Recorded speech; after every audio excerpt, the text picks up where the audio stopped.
All right, let's proceed.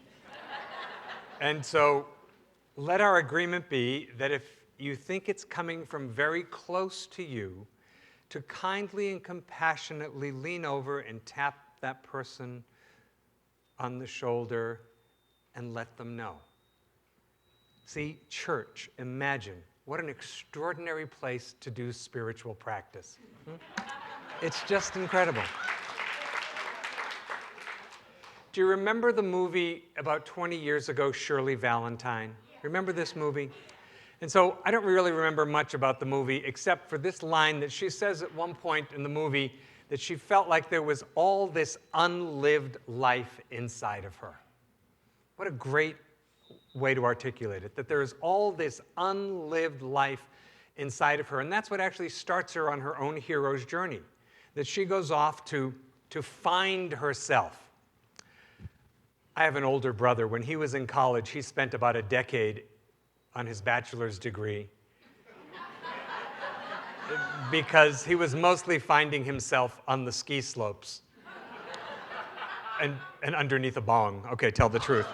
Well, it's just the truth. I'm in church. I can't lie, you know? So my father would say to him, "Can't you just finish your degree? How long will you be in college?" He said, Dad, you don't understand, man. I've got to find myself, you know? And my father would say, "Can't you find yourself while you're in college? You know, do you think yourself is only..." My dad wasn't aware of the bong part. "Can't you find yourself off of the ski slopes as well?" You know, for us as students of the science of mind, we believe that every single person is a child of God, and that your authentic self is the spirit, is the love, is the light that is within you. That's your authentic self. We might say it's your higher wisdom self. You know, the world always says that our life is about other things, outer things. The world says your life is about your career, and your life is about the money you have in the bank, and the world says your life is about the relationship you have, or the relationship you're trying to get out of. But really, Ernest Holmes said it very, very well many years ago when he said, if you would change your thinking, you would change your life.